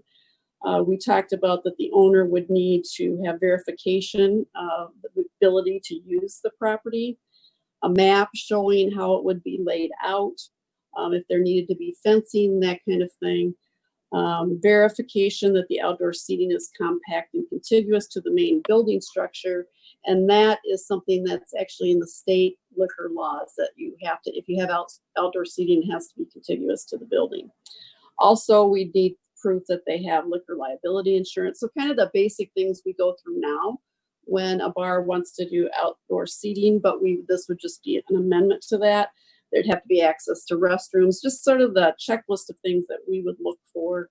And then I think what we mentioned in the staff report is that if this is something that we couldn't work out between the business owner and staff, or we just thought maybe this isn't the best layout, or we don't think it's going to work here, that they could appeal to the city council. So I think the goal is to try to honor the governor's challenge and to help our business community in any way we can. And if we can do this safely and securely, we want to be able to accommodate that business request to do so. So that's sort of the high points. I'd be happy to answer any questions that you have about how we're laying this out. Thank you. From my perspective, being flexible and helping our businesses get through really this drought I'm certainly in favor of it. I was talking to a business person today in our community, and her position basically was, and they are just reopening now, that they're trying to get through to the end of the year, but it's going to be rough. And so I think as a council, what we can do during this recovery period to lend some flexibility, I'm all in favor of it. So Councilmember Juniman, your thoughts? I have just two concerns, and it's in the report. One of them is about the serving of alcohol, and is this going to cause issues when one business has the property right there contiguous, they can do it, and somebody else doesn't? I mean, are we safe with the fact that the law says it has to be contiguous and there's no arguing about it? I guess that's my question. And then, okay. And then I have one more question. Will our health inspector have to inspect these outdoor areas as she does on a regular rotation anyway, but any of them that come about new, will she be responsible for inspecting them to see that they're appropriate? City Manager Coleman. Yes, thank you. So, Councilmember Juniman, what we know is that when we follow state law, right now that currently requires they be compact and contiguous. Although I did read something today, not in great detail, that Minneapolis might be looking at a waiver on that. But currently we would have to, that would be a different discussion. So we'll monitor that. But I think, the problem with this whole COVID thing is it's not fair and equal. And we're not going to be able to solve for that unless we see that the league and other cities are looking at that. I don't see that we want to, get into that. But that is something we would also keep an eye out on. If it makes sense and we get requests for it, we could bring that forward to you. With regard to the inspection, yes, Molly would still do the inspections. And in fact, she has a meeting on Thursday with Ramsey County with all the health officials and how we hope to be consistent in our approach to this flexibility approach for our restaurants and bars. So yes, Molly will be an integral part of that. Thank you very much. You're welcome. Councilmember Smith. I'm 100% supportive of being flexible. I think it's just the name of the game these days in everything. So I think it's great. I really appreciate the work that staff is doing to enable this. It's once again heroic work. One question I had, though, have we talked at all about maybe doing some partnerships to make some outdoor city facilities available to maybe do like a dinner in the park or something like that for some of these restaurants who may not have good outdoor access? Councilmember Smith, we have not discussed that, but I think that that's a really good idea. I think that that's something that we could have discussions with our business community to see if anyone would be interested in doing that. That would require a separate approval from the council, but we can certainly look at that as an option or an idea to kind of create a little bit more community in this time with our business community. Or maybe we could even just create a short-term program where you guys could approve it, on a sure. certain amount of basis, so we don't have to make it administratively burdensome for you guys. But I just think, we've got a lot of beautiful parks and a lot of people who make beautiful food. Maybe we can get them together. Yeah, that's I've seen that done in other communities. I think that's a great idea. Councilmember Knutson. I can see a taste of Maplewood. Yeah. I like the approach. It really seems like we're trying to do our part to get businesses to reopen. And as a part owner of a restaurant in Minneapolis, boy, anything we can do is going to be helpful, because it's going to be tough even with reopening at occupancy concerns. So I like the policy. It's very well done. Thank you. Councilmember Neblett. Thank you, Mayor. I like the policy too. I think, you'll pivot when you have to pivot, which is, it seems like one of the words of the day. And, but I'm confident that staff has looked at things and have thought about things and are doing the best for our businesses. I really like the idea, Councilmember Smith, about the parks and the businesses that don't have outdoor seating. I think that can be fantastic.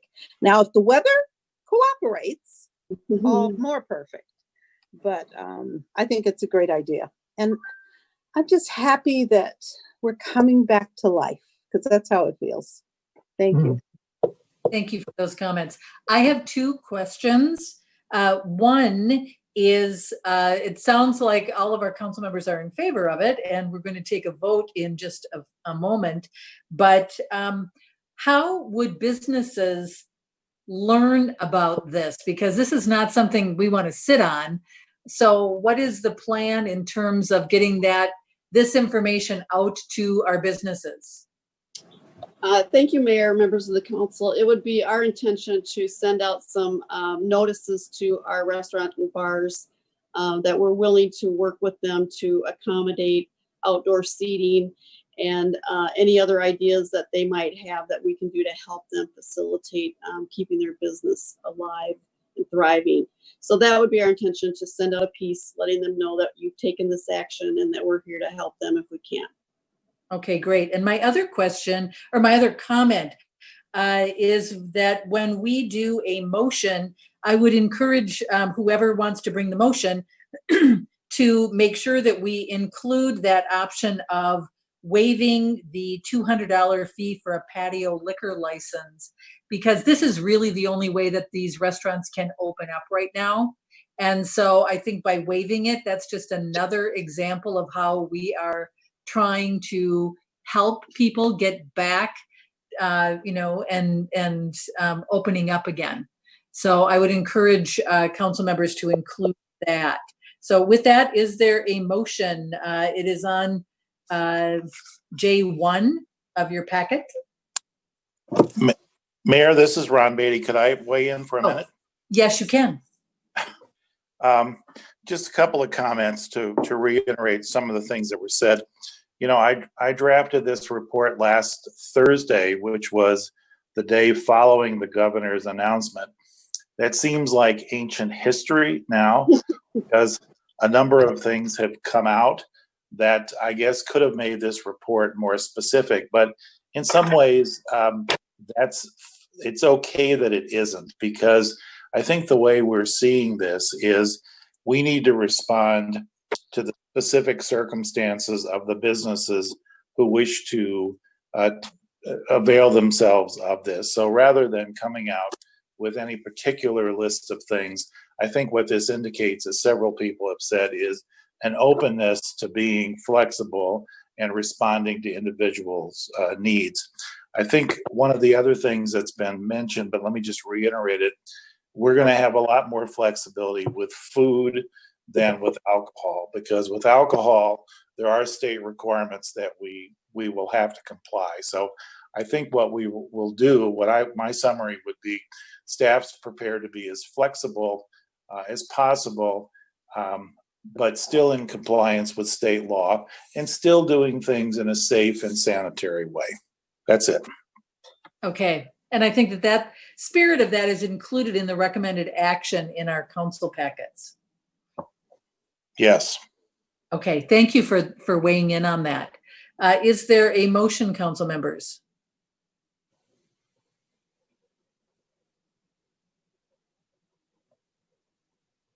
Council members?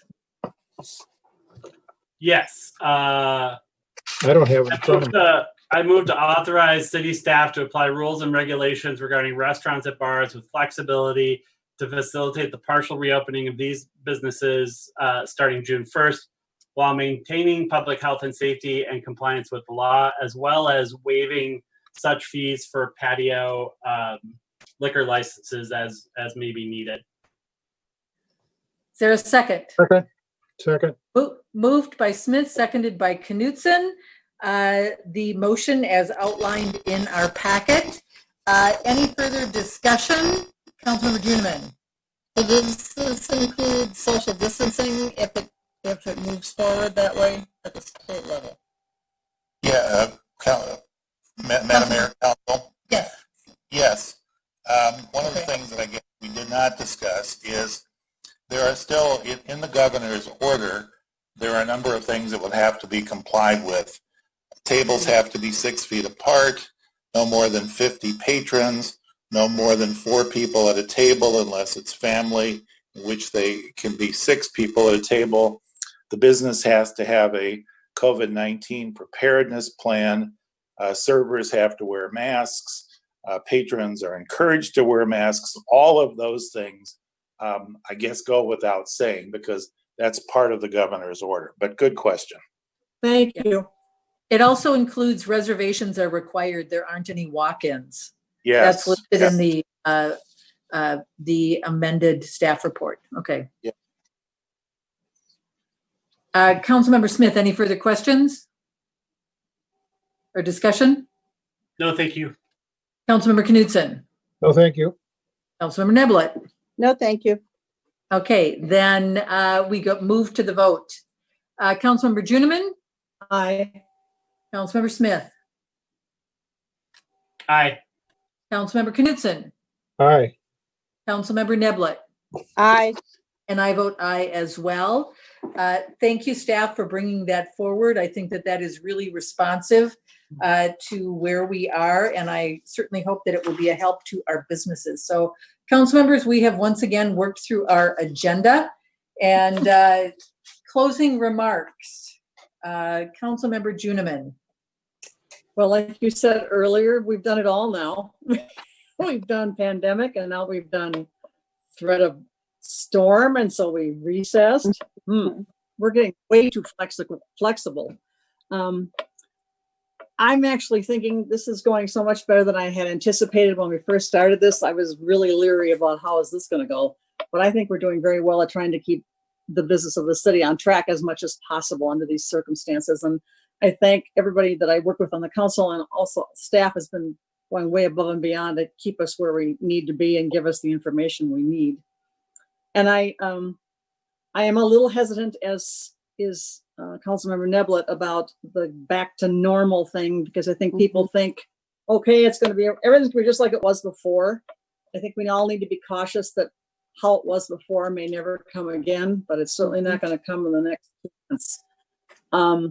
So I am glad that people are looking forward to doing things more socially, but we do have distances we need to keep. And it is important to many people, not just old duffers like me. There are people with issues that we threaten if we are not careful. And that's true of every community, ours as well as anybody else's. Certainly older people, but there's a lot of other people. My husband also has, like Miss Sylvia's husband, has issues that he's not even allowed to go out in public. So you think he's a riot to live with. Anyway.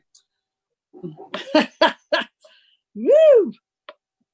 Public, what's that? Anyway, I think I'm just cautioning people to please take it easy and remember what few rules are still in order, because it's about helping other people and yourself ultimately because of the way this thing works. I'm just amazed at how well things are going as a community at our city hall. Even before we opened back up, I had compliments from people who were able to get their license tabs and that type of thing. They were just incredulous that they could do that. And now that they can make appointments and get their driver's licenses, I think we are going, as a staff, you are going above and beyond and really going far beyond what I had even anticipated would happen. So thank you to everybody. And I caution us all to continue to be cautious, but look forward to things being a little more normal. Thank you very much. Councilmember Smith, closing remarks.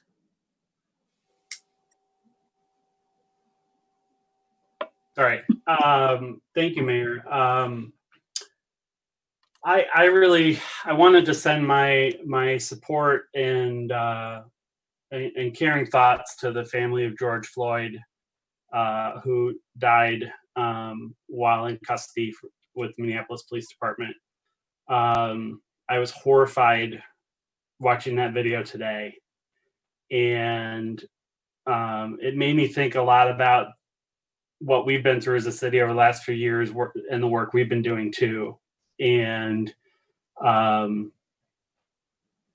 behaviors that I saw in that video were so opposite to what I know we are trying to build in Maplewood, what I know Chief Nadeau and his leadership teams are trying to build, of building a team of compassionate guardians who are there to serve our city.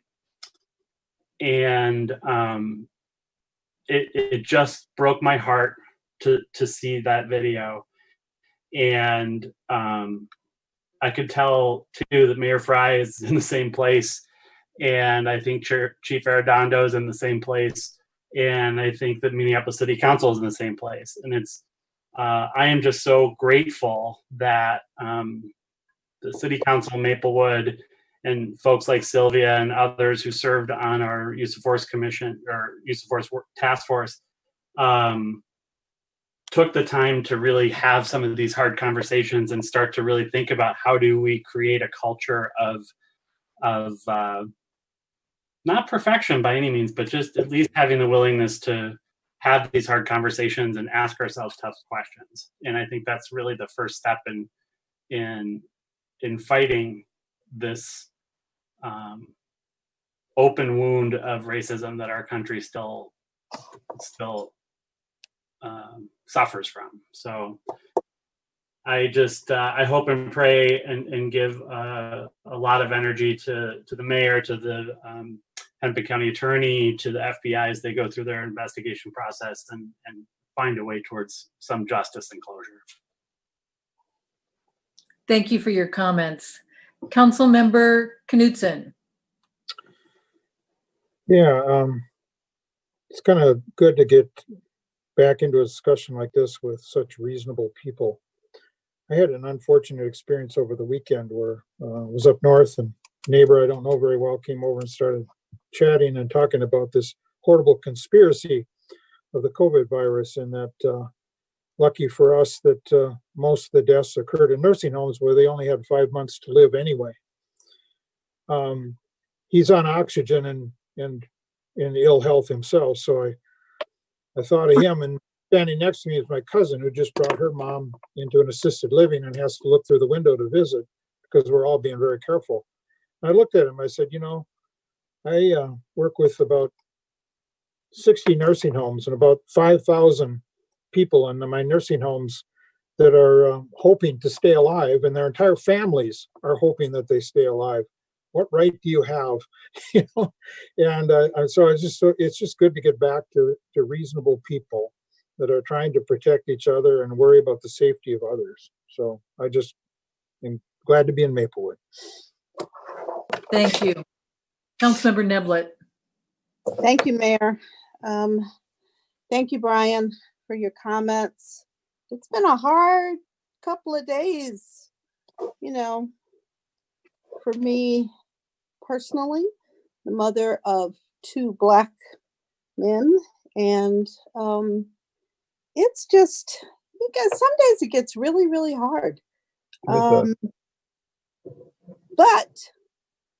you know, I am a half glass full kind of a person, and I appreciate the work that was done with our police department a couple of years ago.